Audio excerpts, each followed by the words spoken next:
The idea of organizing a unified government in the American colonies wasn't a new idea. It had been discussed even before the American Revolution as a way to help defend the colonies during the French and Indian War.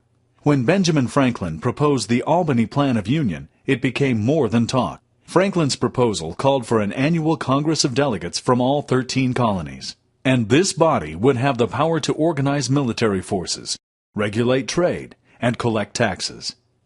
The Albany Plan had the support of the people at the meeting, but not a single colony ratified it, and Britain refused to endorse it. It did, however, lay the groundwork for the republic that would become the United States of America.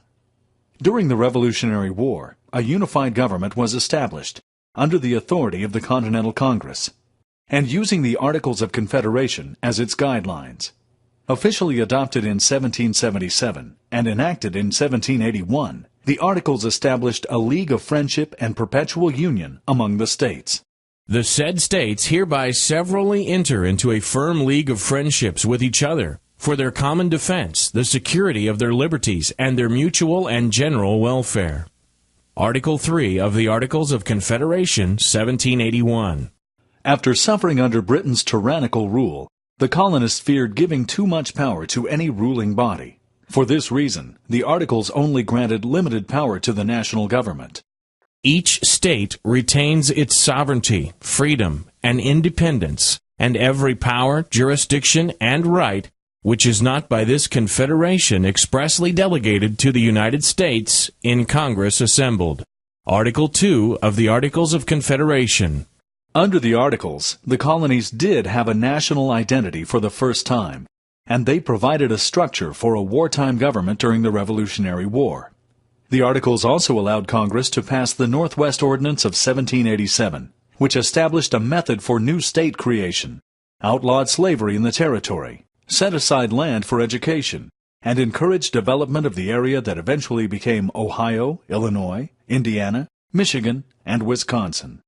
But it didn't take long for the Articles of Confederation's shortcomings to become evident. A national government with no courts, no power to levy taxes, no power to regulate commerce, no power to conscript an army, and no power to enforce its resolutions upon the states or individuals, was toothless and ineffective. Bills dealing with war, treaties, coinage, finances, or the military required approval from 9 states, and amendments required unanimous support. The central government under the Articles began suffering a series of funding refusals from the states, which led to selling off land and printing devalued currency. Unable to regulate commerce, the government could only watch as economic rivalries developed between states, eventually leading to territorial conflicts and civil unrest. Economic problems eventually boiled over in Massachusetts in the form of an armed uprising. Farmer and former Army Captain Daniel Shays led 1,200 disgruntled farmers in an uprising at the Federal Arsenal in Springfield. Shays' rebellion was a military failure, but it did lead to the Massachusetts legislature approving debt relief. The news of this and other rebellious acts began to expose the Articles of Confederation as weak and ineffective, and opened many political leaders' eyes. The Articles of Confederation had served a valuable purpose in bringing 13 colonies together and forming a new country. But now that fledgling nation was experiencing growing pains, and a new system of government was needed.